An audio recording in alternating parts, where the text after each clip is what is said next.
What's in a name? The Dunn Hall denaming scandal. This will be about a 1-hour reading of my copyrighted article, which exposes the fraud and misrepresentation of history that was used to dename Dunn Hall.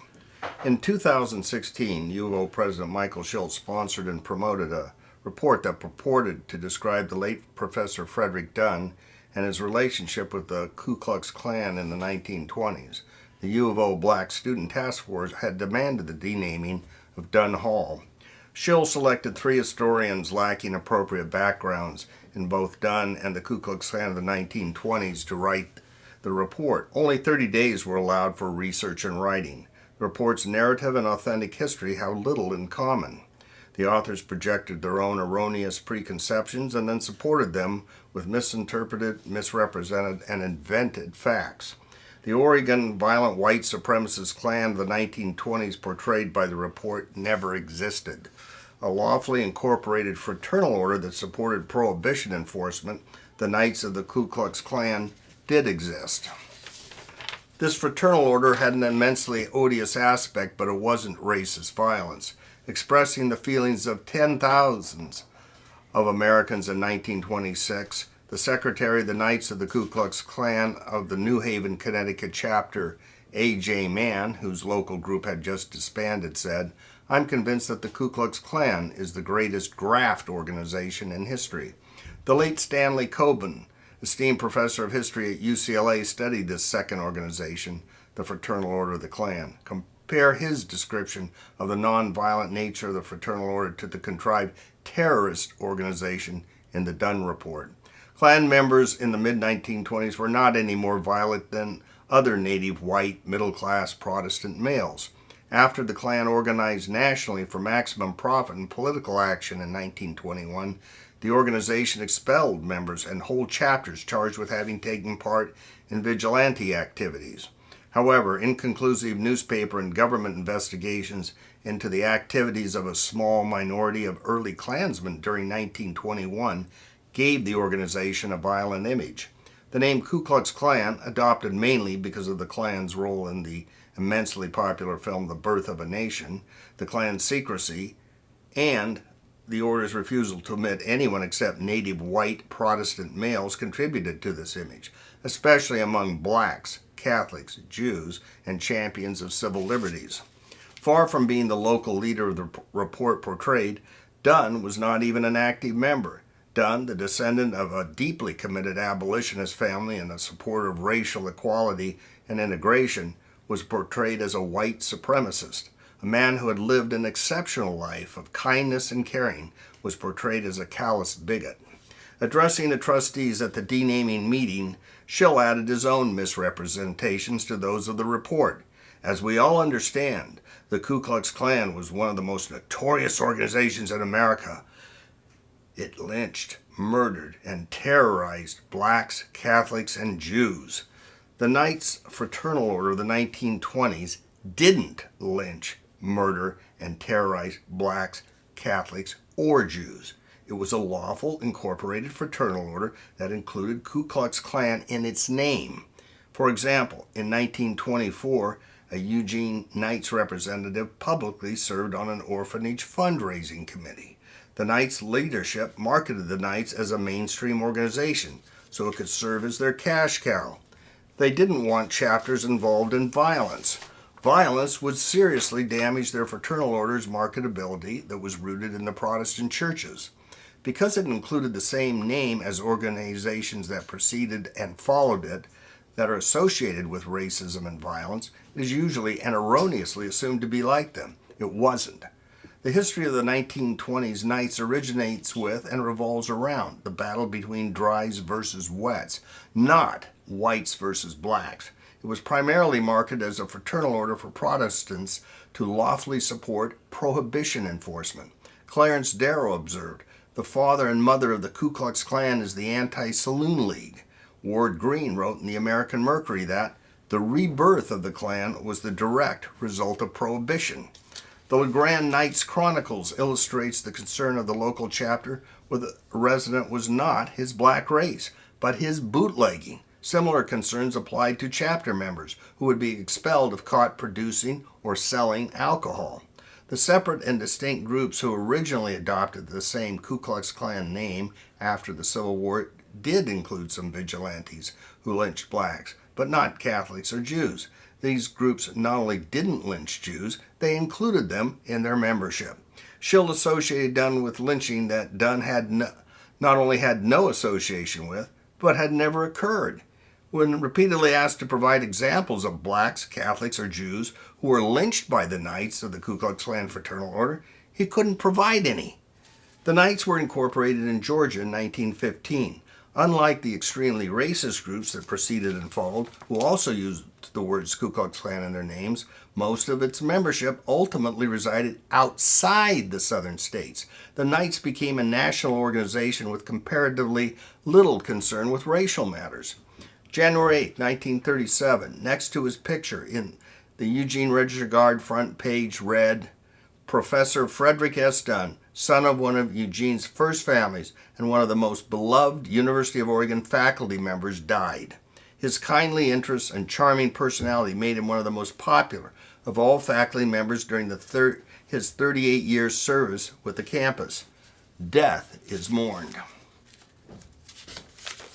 His passing is mourned by hundreds of friends and faculty members, as well as by the many students and alumni who have known him.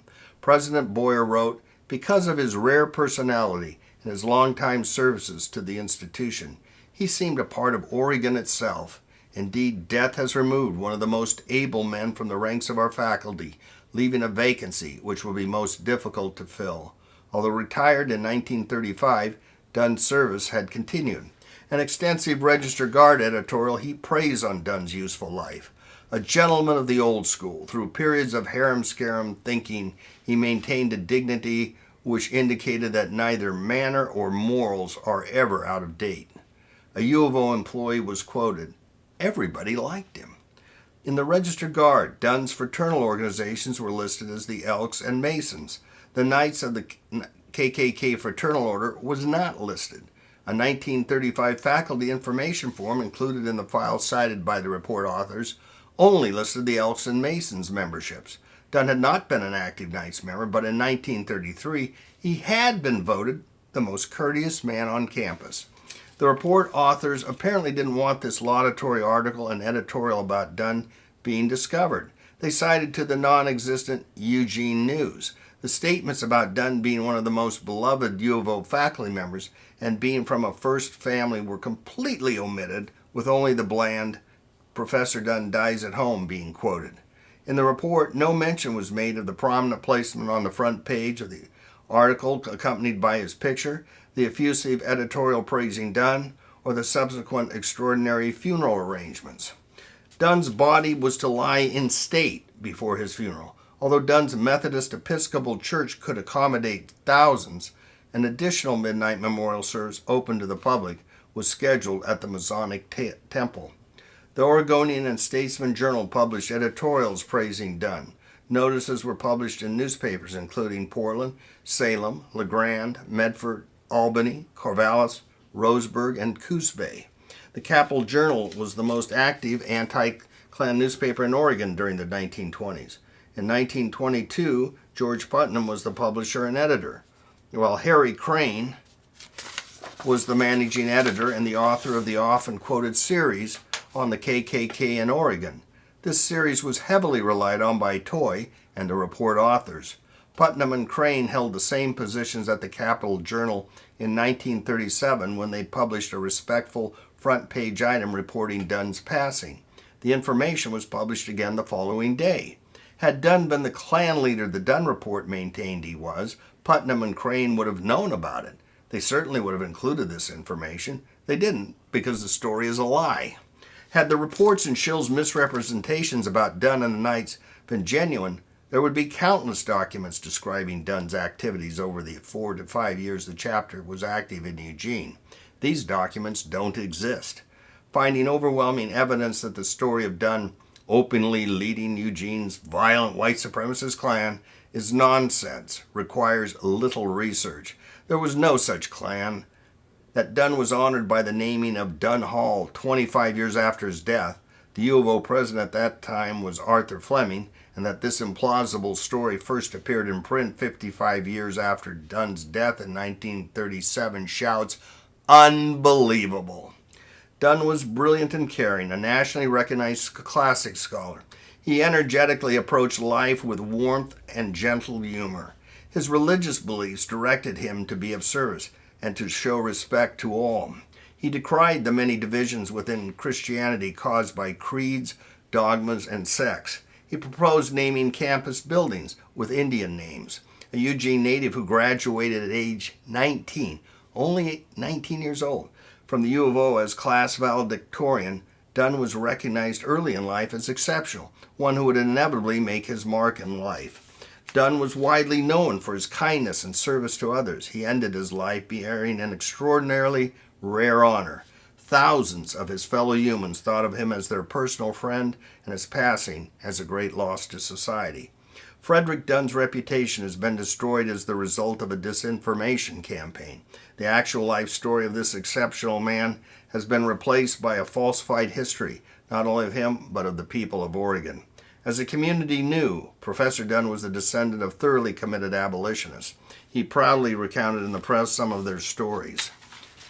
After birthing 13 children, Professor Dunn's grandparents, Jonathan and Irena Dunn, left Illinois and their personal friend, Abraham Lincoln. Answering their abolitionist calling, they moved to the Kansas Territory to add to the vote that would bring Kansas into the Union as a free state. The Kansas-Nebraska Act required a vote of the territory residents to determine entry into the Union as a free or slave state. For years, their home was a busy station on the Underground Railroad, helping many slaves find freedom. This put their lives at risk in bloody Kansas from numerous Missouri border raiders. Quantrill's raiders burned down much of Lawrence and killed almost 200 people in 1863. They survived the war and are buried together near Lawrence. Professor Dunn's father, Francis, was an early member of the Eugene Methodist Episcopal Church and the local Temperance Society. A young pioneer who arrived penniless, he became a successful merchant and served as mayor and a school director. His Eugene funeral procession in 1892 was the largest ever. The extended Dunn family was proud of their family's relationship with Abraham Lincoln. Frederic was a lifetime member of the MEC and one of its prominent supporters. In 1913, when the population of Eugene was less than 10,000, the congregation had 1,200 active workers. In the 1840s, the Methodist Episcopal Church divided North and South over slavery. The anti-slavery Northern branch included many members of the Underground Railroad. The branches did not reunite until 1939. MEC members were leading members of the Freedmen's Bureau, established by the federal government at the end of the Civil War to assist the former slaves. They were the state superintendent of education in numerous states, teachers, and administrators, noted for being among the most devout, zealous, and loyal employees. The MEC provided aid during and after the war. 14 Methodist schools of higher education represented over a quarter of the Southern institutions that produced teachers, preachers, and other leaders, making a lasting impact on the education of former slaves and their descendants. The MEC was the only predominantly white church to successfully attract substantial numbers of freedmen into membership, 150,000 by 1876. The New England MEC clergy included the most avid supporters of racial equality and integration. Bishop Gilbert Haven wanted the church to ignore all distinctions of color in the membership and ministry. Haven asked fellow Methodists to look upon racial distinctions as though we never thought of this peculiarity, and admonished, "Let not the word color be once named or conceived." Haven yearned for the hour when the white-hued husband shall boast of the dusky beauty of his wife, and the Caucasian wife shall admire the sun-kissed countenance of her husband. While living in New England, Dunn attended MEC church services where both congregants and ministers were racially diverse. After his death, Dunn's photo was displayed for generations in the Heritage Hall of his Eugene Methodist Church. Dunn's career at the U of O was marked by extensive service, especially addressing student needs. He was the faculty sponsor of the YMCA. At that time, the YMCA was noteworthy for the many services it provided to all students. These include the Y-Hut Student Union and job placement services. The YMCA was both ecumenical and racially progressive. It was so warm and welcoming to Catholics that in 1920, the Holy See of the Catholic Church listed the YMCA as a suspect organization, concerns that some Catholics would be enticed into becoming Protestants. Dunn was an active leader in the Epworth League in Eugene in 1904, when the Epworth League sponsored an appearance of the Fisk Jubilee Singers at the Eugene MEC. Their performance was a source of funding for Fisk University, founded by abolitionists in 1865 for the education of the freedmen. The singers performed at the MEC. Mabel Bird, the first black woman to attend the U of O, lived in the home of Dunn's friend, Professor Schaefer. Bird later worked at Fisk. In 1928, Dunn exhibited his abolitionist heritage. He merrily recounted to a reporter how at age 3 he played the role of Little Harry, the slave son of Eliza, in the abolitionist play Uncle Tom's Cabin. He remembered Eliza, a dazzlingly beautiful woman, and she kissed me. A real pash kiss, too. There was a living connection between the life of Professor Dunn and those who supported his being honored in 1962. No one was opposed to honoring Dunn. They had no reason to be. Support for civil rights was widespread on the U of O campus in 1962. Dunn's abolitionist roots and his progressive racial views were known, making him an especially appropriate honoree for the time and place. It was apt that U of O President Arthur Fleming supported honoring Professor Dunn. He also had racially progressive Methodist roots. While president, Fleming served as chairman of the Ecumenical National Council of Churches, the NCC. The council was aligned with Martin Luther King. King served on the steering committee of the NCC-sponsored National Conference on Race and Religion. A video shows an ashen-faced Fleming speaking at a memorial service for MLK on the U of O campus. Fleming's records include a letter from the U of O Black Student Union thanking him for his support. Fleming went on to serve as chairman of the U.S. Civil Rights Commission. President Clinton awarded Fleming the Presidential Medal of Freedom for his extensive and valuable services to multiple presidents of both parties. In the 1920s, there was no violent white supremacist Ku Klux Klan in Oregon, as this is often misunderstood in popular culture and portrayed in the Dunn Report. No act of violence was ever proven to be an act of the Oregon Knights Fraternal Order acting as an organization. There were tens of thousands of Oregon Knights members, and they weren't violent. The report misrepresented the 3 infamous Southern Oregon outrages, the acts of a handful of individuals acting as individuals, as both the acts of the Knights and as representative of it. They were neither. One member from Medford of the Knights resigned, publicly complaining that he had joined what had been described as a law and order organization, and that those in control were not doing enough to assist the police in identifying the criminals. He did not accuse the Fraternal Order or its members of being the perpetrators. Governor Olcott, fearing imminent defeat in the 1922 Republican primary, issued his famous, hysterical, and dishonest proclamation. With its inflammatory lines about KKK, evil influences, civil terror, and night riders, it was ridiculed in the press. The Knights leadership immediately panned Olcott's proclamation as untruthful, pointing to their law and order focus that was demonstrated by the many ministers, police, prosecutors, and judges who were members. They accused Olcott of hypocrisy, asserting that he had sought their political support and, having failed to obtain it, defamed them. Olcott was swamped by Walter Pierce in the general election after he alienated so many voters with this proclamation. The report misleadingly presented Olcott's proclamation as the accurate declaration of an honest governor, rather than the demagoguery it represented. The proclamation's accusation included qualification, but the report omitted these.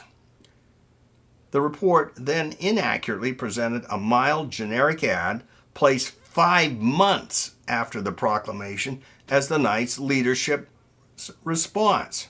Beatrice Kennedy, a Portland NAACP leader, repeatedly made insulting comments about the Knights in her newspaper, The Advocate. According to Kennedy's biographer, the only contact Knights members ever had with her was to leaflet one of her many speaking appearances.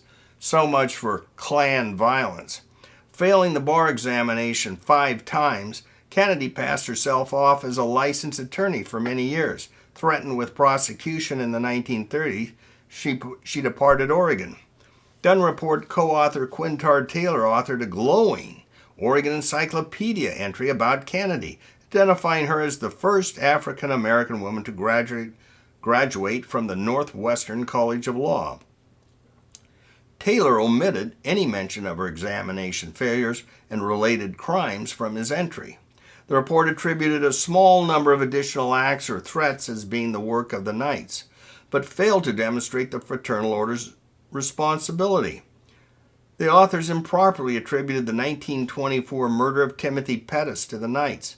They suggested that because Governor Pierce was sympathetic to the Klan, he had in some unrevealed manner prevented prosecution of unidentified Klansmen whose assumed involvement in the murder was neither described or documented.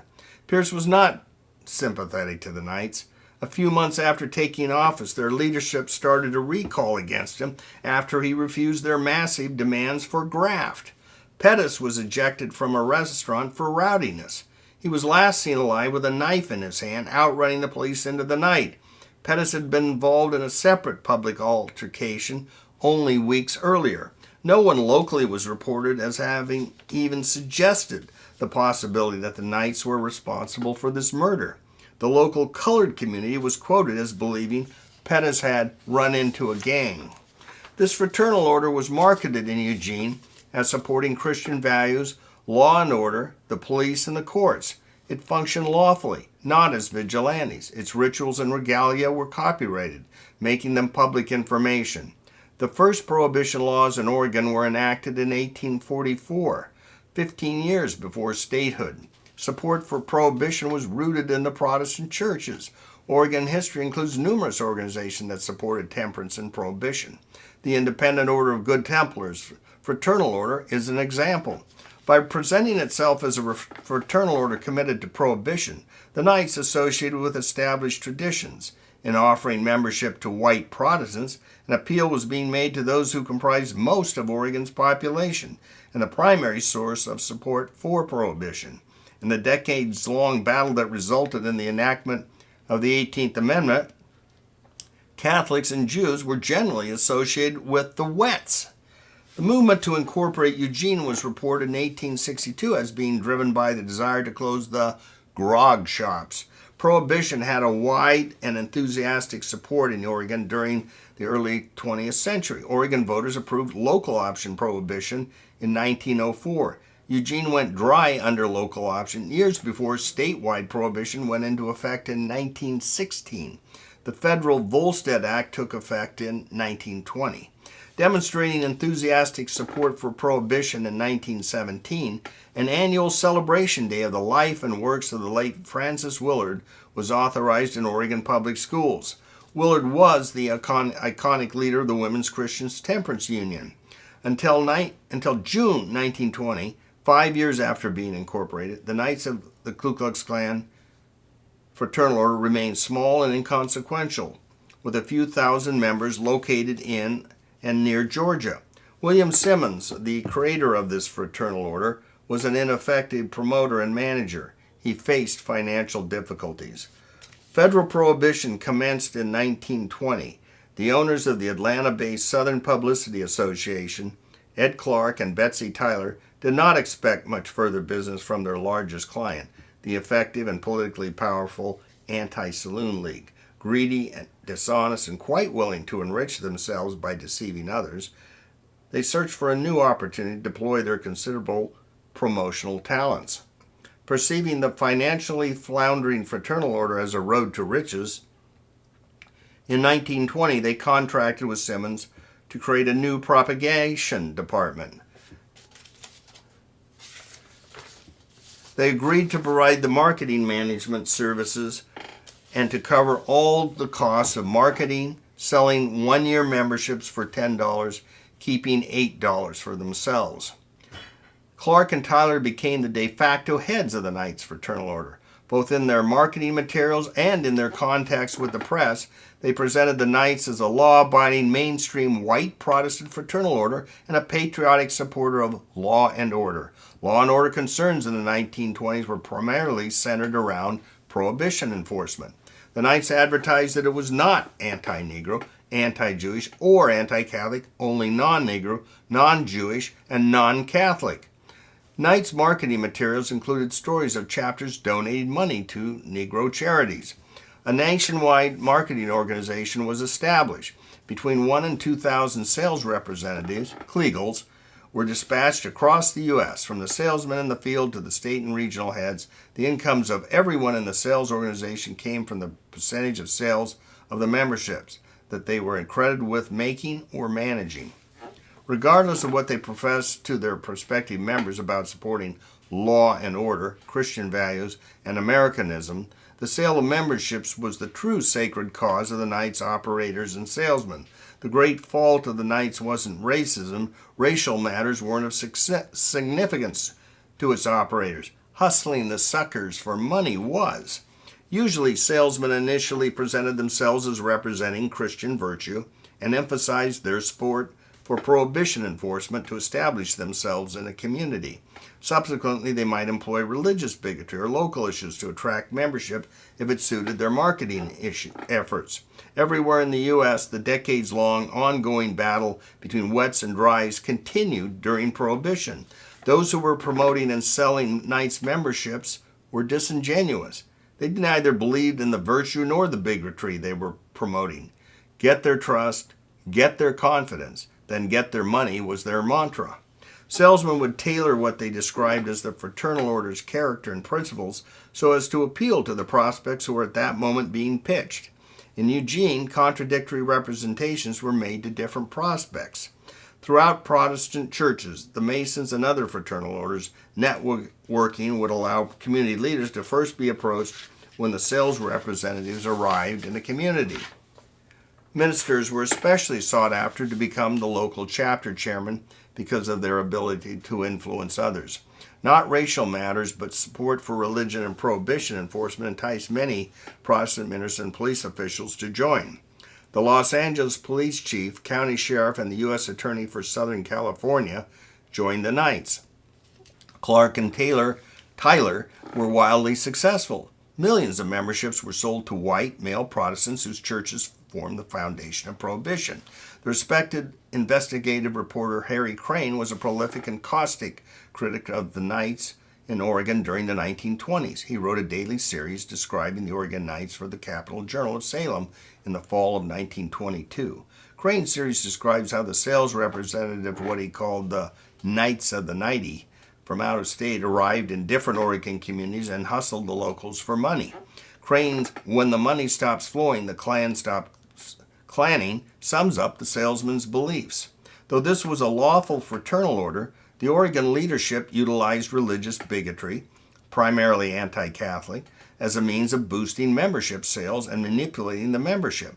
Membership assessments funding political activities were created. In other words, another source to get money from the suckers. Crane wrote that the character of its leaders is the best indication of the nature of the Knights. He pointedly noted that Pendleton's exalted Cyclops Charles Conroy sold vanilla extract in drinking quantities to boys and Indians. Only 4 items purportedly associate Dunn with the Knights. These only relate to the first year of the 4 to 5 years of the Knights' existence in Eugene. There's nothing that connects Dunn with the Knights over the 3 to 4 years that followed. Were the report's narrative accurate, there would have been hundreds of items.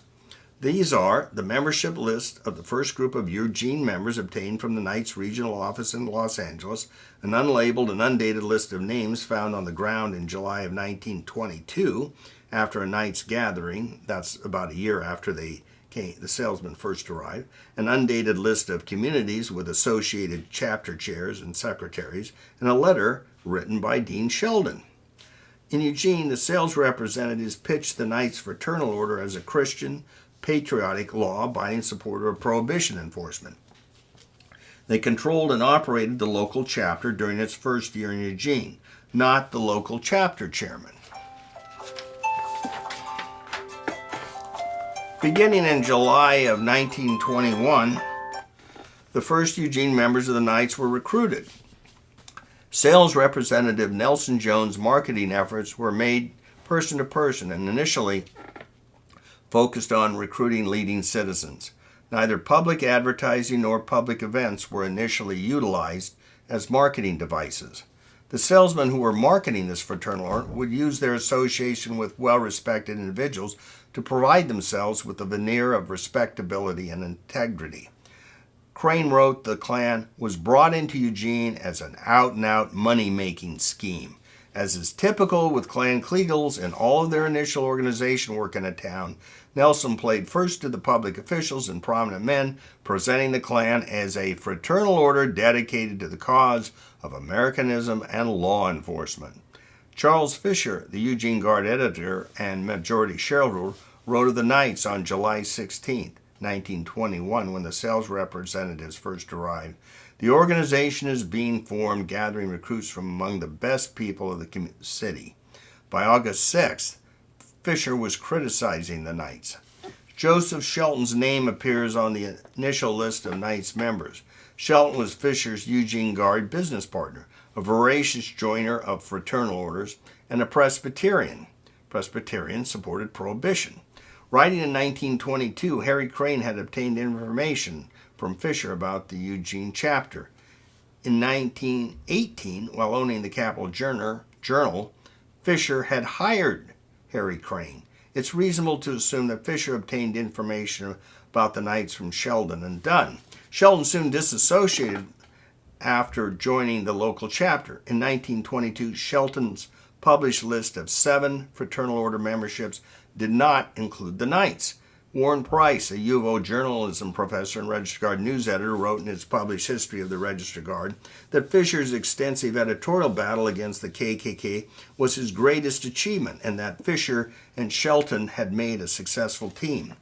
Price didn't mention Sheldon's name being on the list of Knights members, affirming the insignificance. Shelton could hardly have remained an active member for long, other than to provide information to Fisher and to have continued as Fisher's business teammate. In 1921, the authentic history of post-Civil War Ku Klux Klan vigilante groups that did employ violence and threats of violence had widely been abandoned in the public mind of the white citizens because of the enormous influence of the movie Birth of a Nation. Released in 1915, it presented a mythical view of the post-Civil War KKK as benign rather than the authentic history that included violence. As a result, the words Ku Klux Klan in 1921 lacked the stigma that they automatically possess today. Today's white American public has not been influenced by the movie Birth of a Nation to think of the post-Civil War Klan as benign. This public is highly sensitive to the words Ku Klux Klan, especially because of their awareness of the racist post-World War II groups who also used the words Ku Klux Klan in their name. These post-World War II groups had not come into existence and therefore had no influence on the public perception of the words Ku Klux Klan in 1921. The sales representatives initially denied to Eugene residents that they were involved with racial or religious bigotry. Dunn was prominent and well-liked. He would have made the perfect target for the fraternal order salesman's recruitment efforts. Professor, Methodist, Masonic leader, and World War I veteran. Jones probably asked Dunn to serve as the chapter chairman. Whether he accepted or not is unknown. To someone living in the 1920s, knowing that someone was a member of the Methodist Episcopal Church would instantly provide 2 distinct pieces of information. The Methodist Episcopal would indicate that this person was a racial progressive who supported racial equality and the rights of blacks. The Methodist would indicate that the person supported Prohibition. Jones' sales pitch to Dunn would have been based on supporting Prohibition enforcement and Christian values. There would not have been any appeal to white supremacy. Jones would have known that this would have resulted in his being shown the door. The chairmanship would have been largely honorific if it was accepted, as Dunn, already extremely busy, would have had little time to devote to the Knights. This was Jones' full-time job. He controlled things the first year. The Knights' sales representatives usually maintained control for as long as possible because of financial incentives to do so. Dunn had at most a slight and insignificant association with his fraternal order, and any association was obtained by fraud and misrepresentation. He may not have even had this limited relationship. Crane wrote, Eugene citizens duped into casting lots with Kluxers.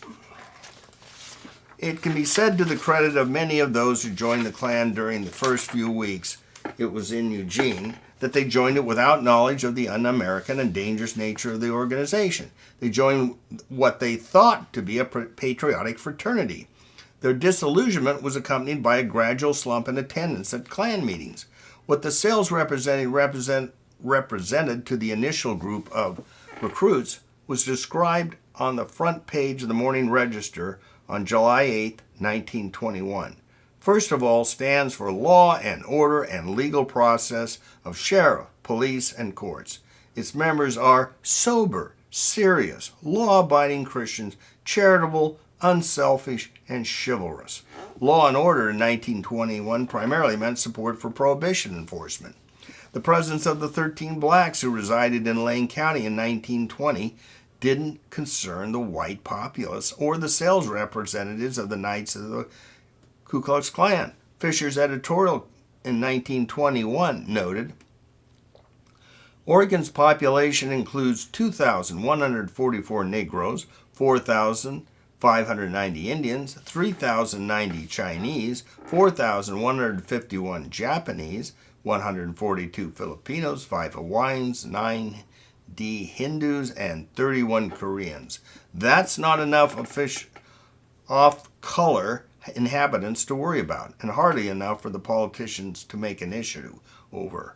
The Knights Fraternal Order salesmen came from out of state and explicitly denied being anti-Catholic, anti-Jew, or anti-Negro, claiming they were only not Catholic, not Jewish, and not Negro. Support for Prohibition enforcement explains why 3 members of the U of O community's names appeared on the list of the initial members. Student drinking was recognized as a serious problem in the 1920s. Methodists were among the strongest supporters of Prohibition. Deeply involved with addressing student needs and welfare, Dunn didn't want students using the illegal drug alcohol. Shy Huntington, the U of O multi-sport athletic coach and graduate manager Jack Benefiel, also didn't want U of O athletes using alcohol. C.E. Fonda's name appeared as chapter secretary on the list of either proposed or serving Knights chapter heads and secretaries. He was the manager of a Eugene auto dealership. Death and injuries caused by drunk drivers would hamper sales in the expanding market for automobiles. Frederic Jennings, the rector of St. Mary's Episcopal Church, was on the list. There was substantial support within the Episcopal Church for Prohibition. Review of church governance records revealed no concern about Jennings' name being on the list. He had quickly disassociated. Not long after publication of the list, Jennings served as a judge for a student debate at the U of O. Not anti-Catholic, the Episcopal Church submitted an amicus brief to the U.S. Supreme Court in support of the Catholic sisters in their successful effort to overturn the Oregon Education Bill. In June of 1923, Jones and another Protestant minister were elected to the Eugene School Board.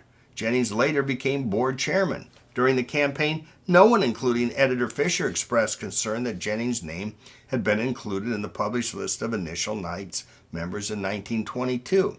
In 1924, the school board, including Jennings, voted to name a new school building for Francis Willard. During the early 1920s, the local Women's Christian Temperance Union chapter granted honorary memberships to the mayor and the police chief. Eugene had less than 11,000 residents in 1920. There was substantial contact between leading town and gown figures. Frederic Dunn, Joseph Schaefer, and Charles Fisher were among the original founders of the Round Table in 1912, a club that initially limited membership to 30. Dean Sheldon joined a few years later. The club was intended to serve as a town and gown organization, providing a forum in which citizens and members of the University of Oregon could share ideas and friendship. In addition to being the guard editor, Fisher was a university regent. Dunn was both a town and gown leading figure.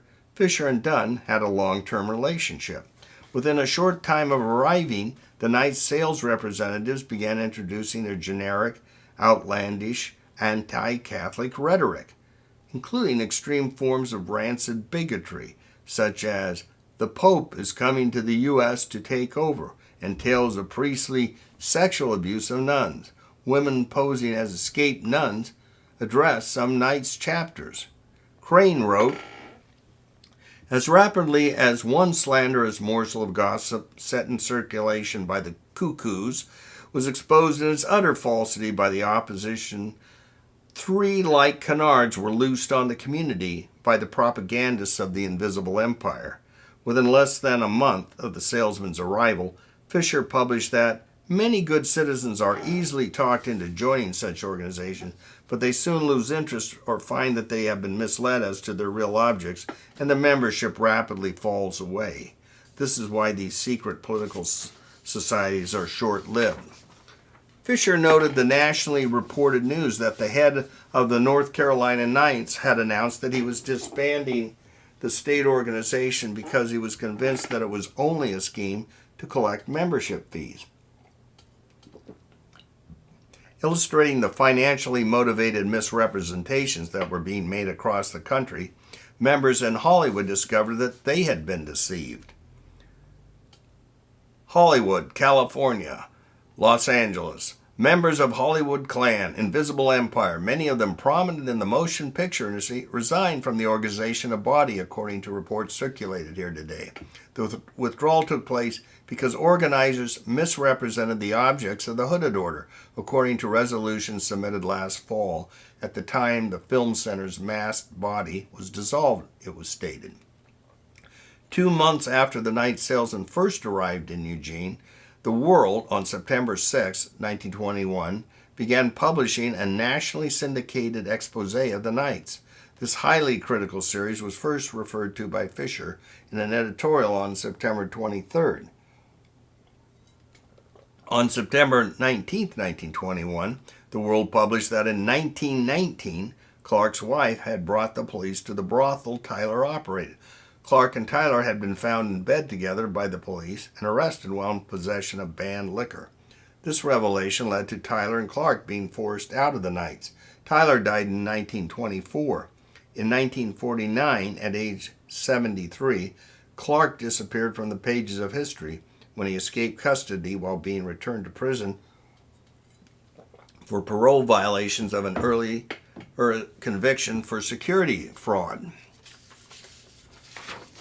These news items, coupled with the introduction of foul anti-Catholic rhetoric by the salesman, ensured that honorable and respected citizens such as Dunn, Huntington, Benefield, Jennings, and Shelton quickly ended any relationship with the Knights. This would have been within the first 30 to 120 days of the salesman's arrival.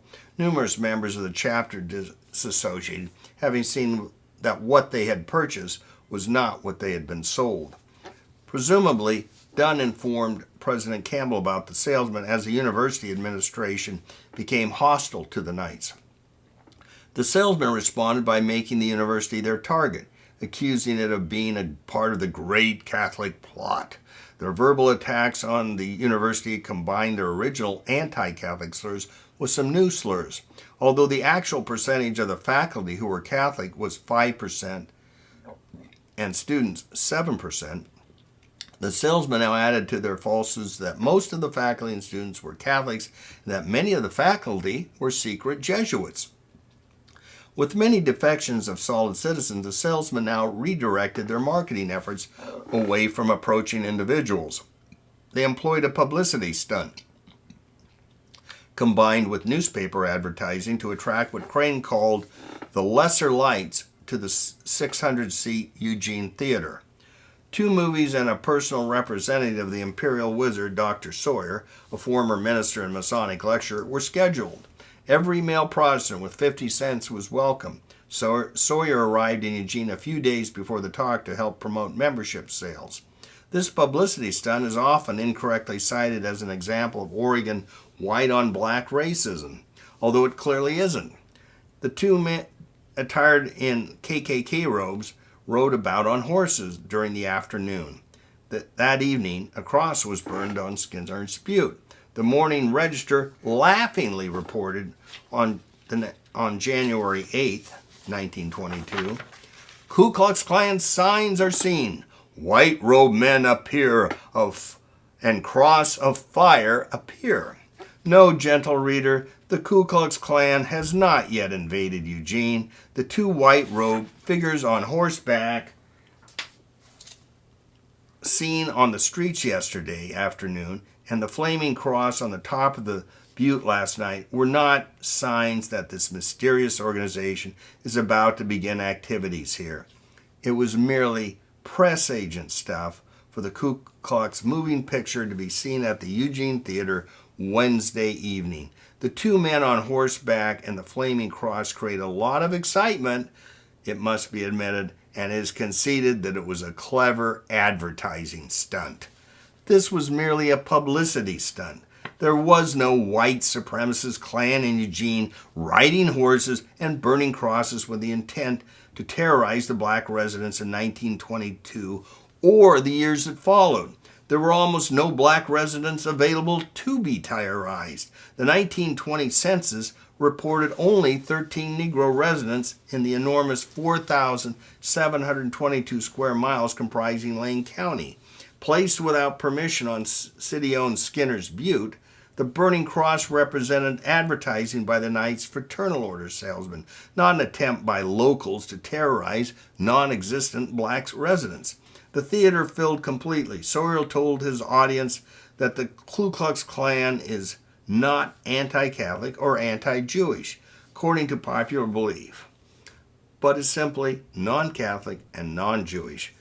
Sawyer was not quoted in the local press as being concerned about blacks. As the newspaper explained, the KKK night riders hadn't arrived in Eugene. In Eugene, like the rest of the state of Oregon, they never did. Not only wasn't this an example of Oregonian white-on-black terrorism, the individuals who were directing these activities weren't Oregonians. They were from out of state. As for Dunn, falsely described as leading the Klan, no involvement with this or any other subsequent Klan activity was ever documented.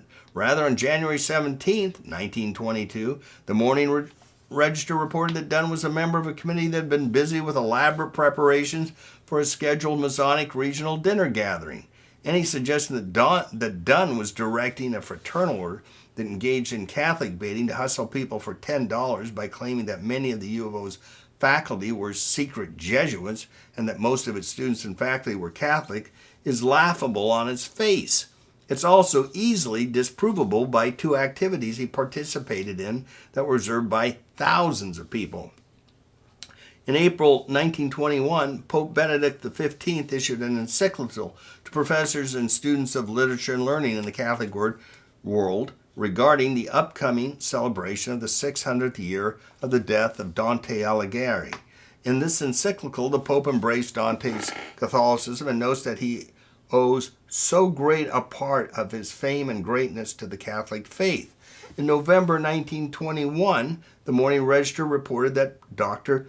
Paterod addressed the student body of the U of O on the subject of Dante, referring to him as the world's greatest intellect. He had been invited by President Professor Dunn, chairman of the Dante Committee for the Dante Sestro Centenario commemoration, 600th anniversary of his death.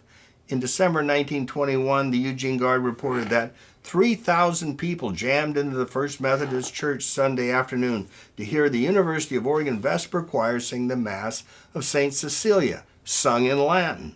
But Professor Dunn of the Latin department of the university translated each verse for the audience before it was sung, which gave the audience the setting of the Great Mass. After successful recruitment drives were completed, the leadership of the Knights became politically active by January of 1922.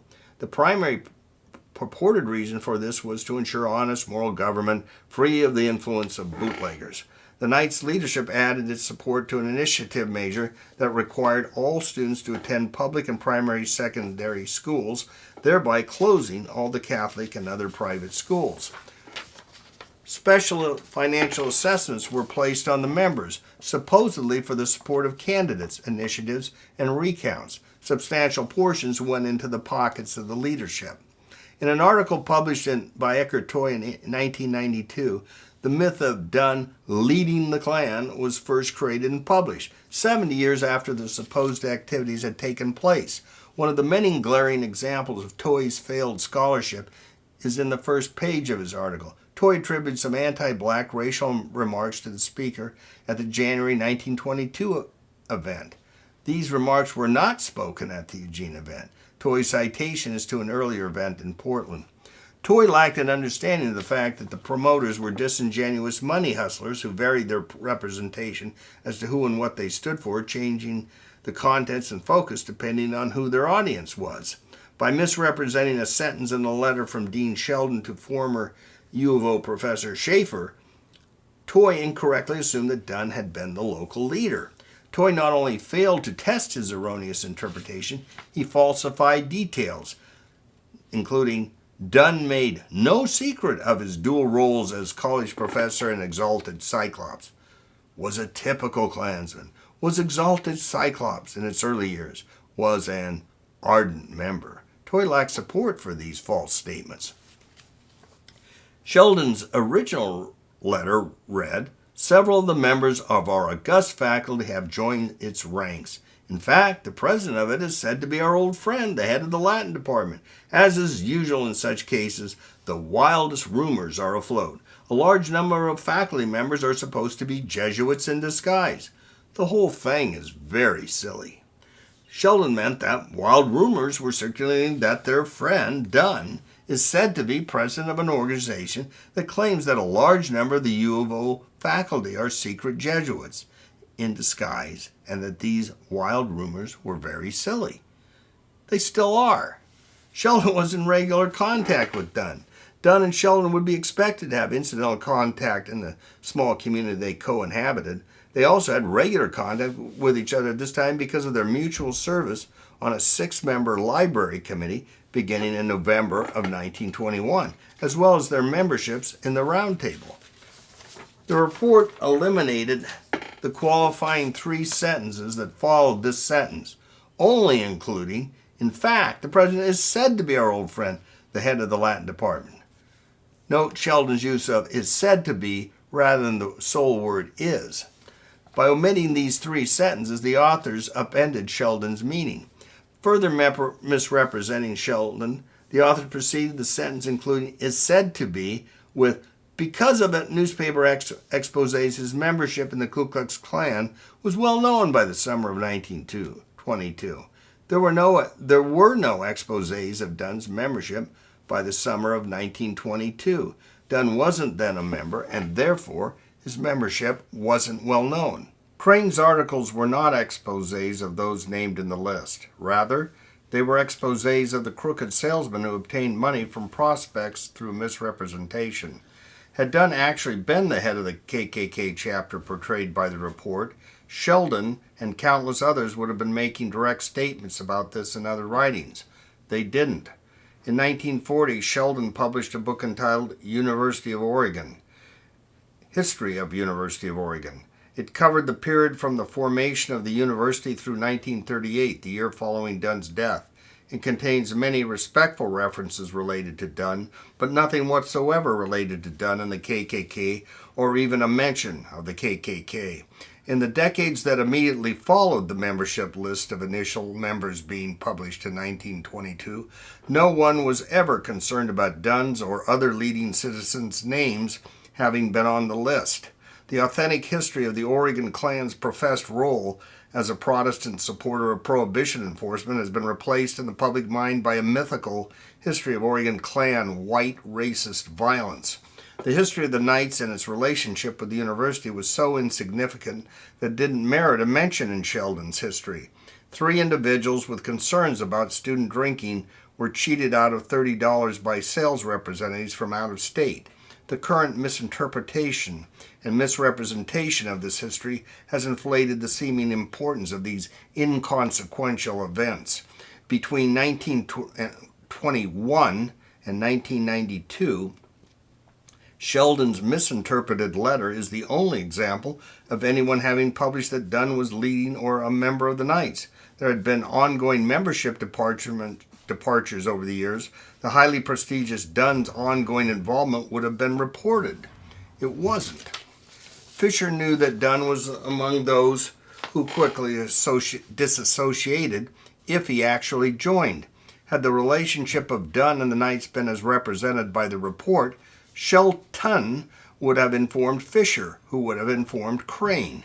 They both would have editorials and published stories about this bizarre professor who hustled people for $10 by claiming the UO was almost entirely Catholic as an institution and that many of the faculty were secret Jesuits. They didn't. An undated and unlabeled list of names, including Dunn's, was found on the ground after a large Knights gathering in July of 1922. Crane casually and erroneously referred to this list as a list of attendees. He hadn't reviewed and analyzed the list. If he had, he wouldn't have written this. There are 83 names on this list, but there were an estimated 300 to 500 attendees. Therefore, it couldn't have been a list of attendees. Local reporters thought that this was a list of new inductees, but the list included some names from the original membership list, so it couldn't be that either. It's unclear what the list represents or when it was created.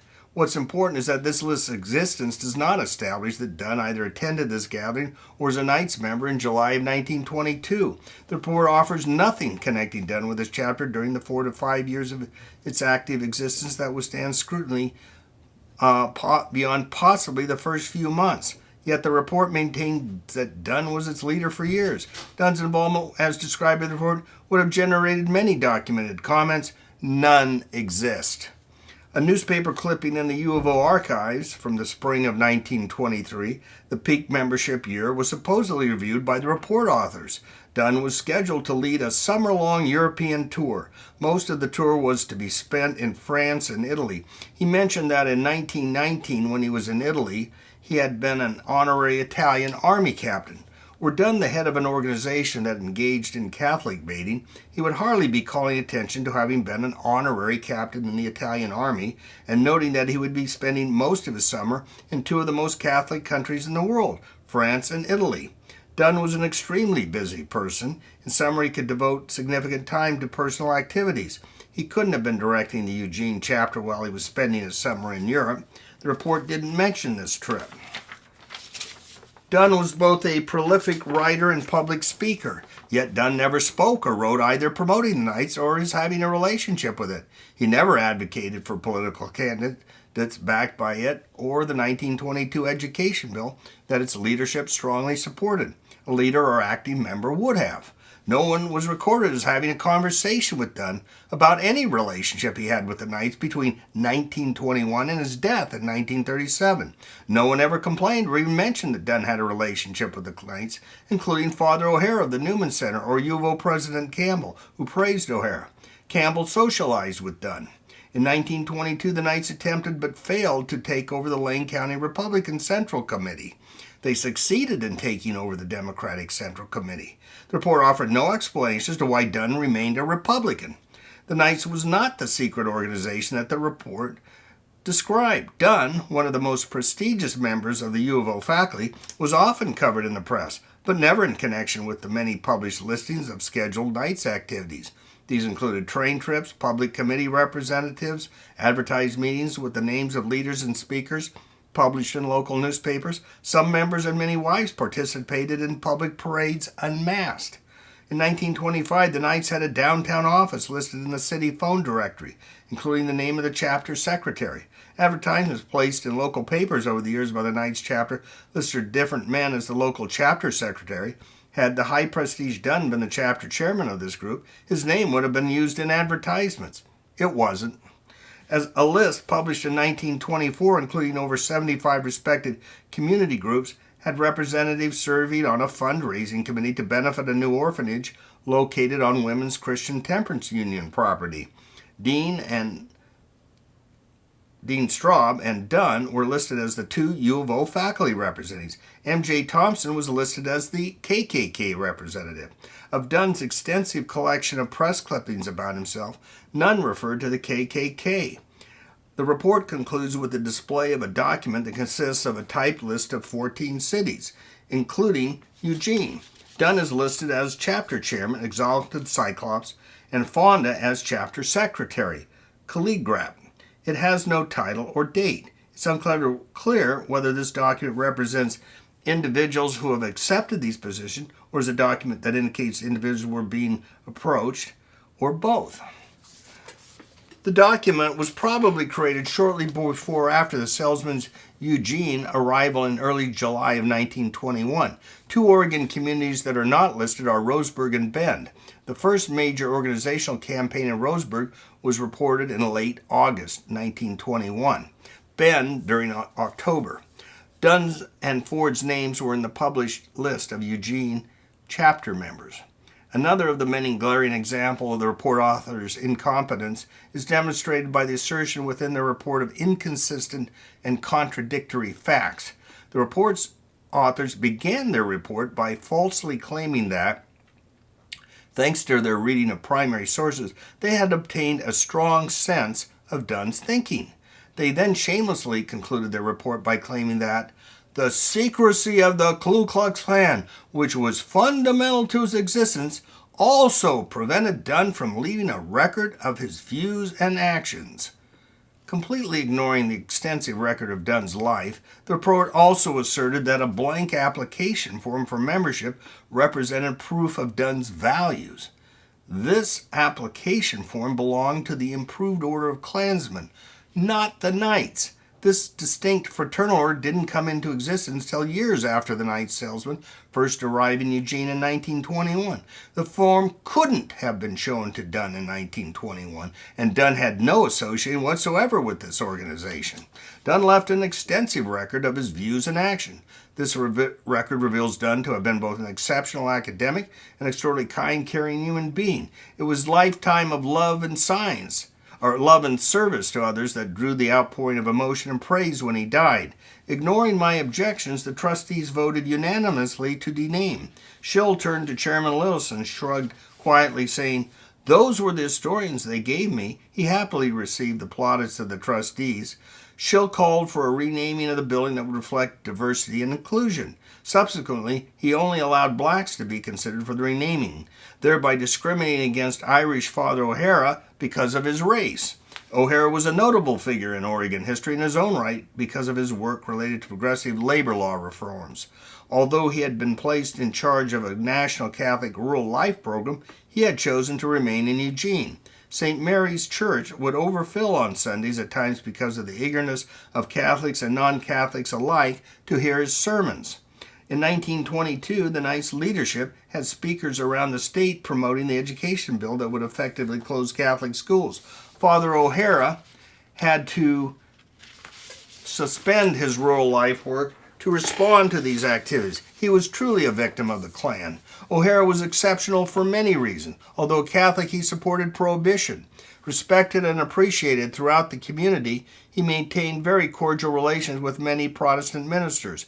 In 1920, he served with other clergy assembled by U of O President Campbell to investigate the possibility of establishing a student pastor. Reverend Frederic Jennings was a member of this group.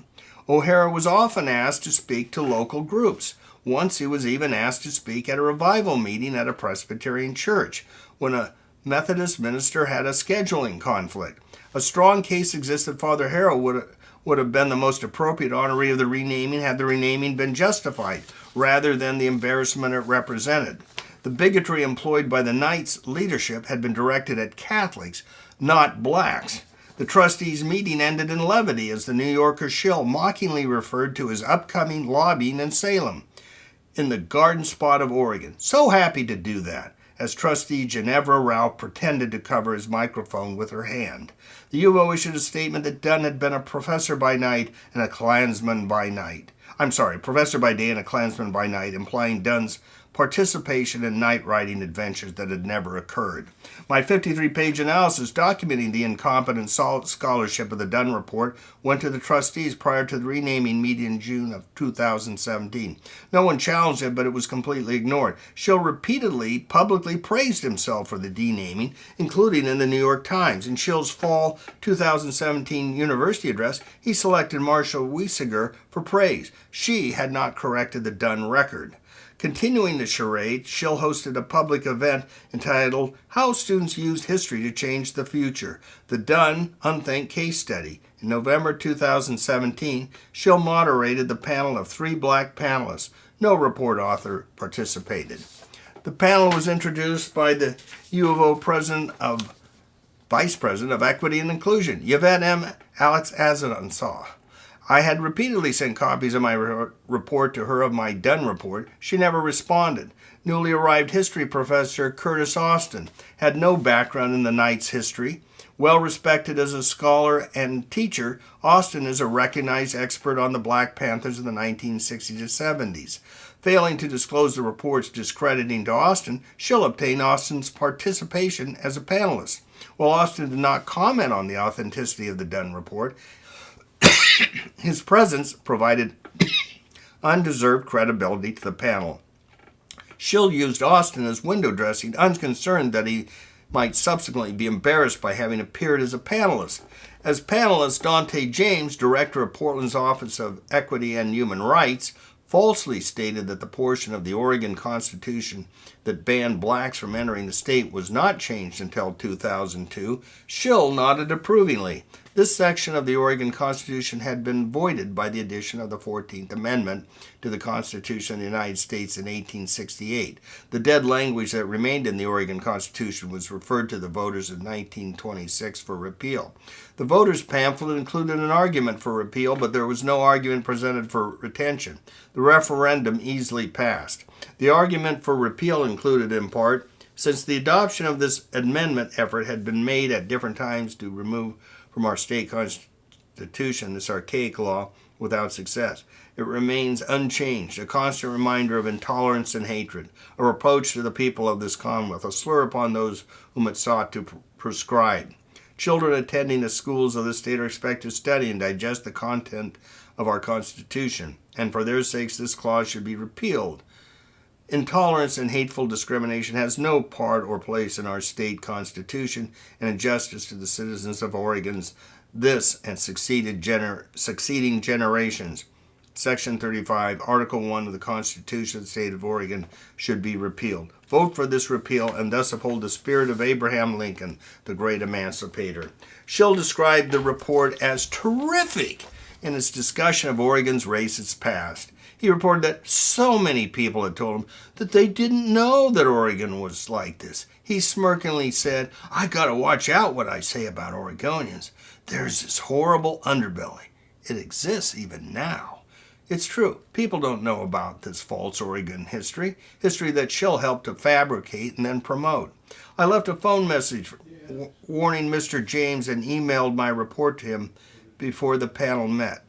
I never heard from him. I subsequently learned that a month after appearing, he left his employment with the City of Portland and founded the Gemini Group. Gemini advertises itself to be a consulting firm that works to address and eliminate institutional and systemic inequities, most specifically starting with race through training and technical support.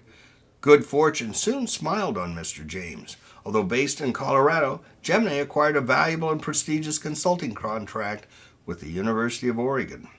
At the denaming meeting, trustee Andrew Colas railed not only about denaming Dunn Hall, but about denaming Deedy Hall. Denaming Deedy Hall was not on the agenda. Prior to the renaming meeting for the former Dunn Hall, I sent my Dunn report directly to Colas. Although aware that Dunn Hall should never have been denamed, at the renaming meeting, Colas didn't raise any issue. He merely sat silently. At the time of the denaming, Andrew Colas was managing Colas Construction. Colas Construction was founded by his father Herman, who had retired, and was subsequently absent from many trustee meetings. His father apparently had to come out of retirement and replace Andrew as the manager of Colas Construction. Andrew Colas never took any action to restore Dunn's reputation.